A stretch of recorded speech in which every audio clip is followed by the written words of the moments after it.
Don't be fooled. That's the message from PNP President Dr. Peter Phillips to residents of Southeast St. Mary as it draws closer to the by-elections. He was speaking at a party meeting last evening. TVJ's Anthony Lugg reports.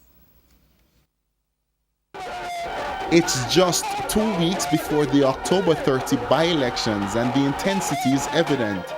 All eyes are on the hotly contested Southeast St. Mary seat. It's the battleground seat that has caused much debate. Speaking at a PNP meeting in the parish last evening, PNP leader Dr. Peter Phillips made it clear that the party's candidate, Dr. Shane Alexis, is eligible and voters should not be fooled by the approach being used by the Jamaica Labour Party. You have two different approaches to politics that is evident in this by-election here. There are some people that believe in the power of money in politics.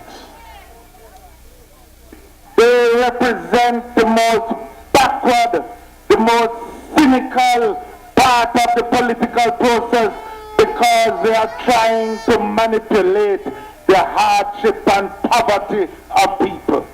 And in making that point, Dr. Peter Phillips again questioned the timing of the rehabilitation project for the Junction Main Road. And so we don't want the road. There was never a more wicked lie told in the entire earth. Because the truth is, our comrade Dr. Winston Green spent his life trying to bring that road here. And if them had any shame at all, them would agree to name the road after Winston Green because he did the most to get that road repair done. And so he had this message to party supporters. A man can come back and give your own tax money and then forget about you for the rest of time. There's a politics of victimization that is being promised and proposed, and we now deal with that. That day supposed to done, and that day will done, and the day that done.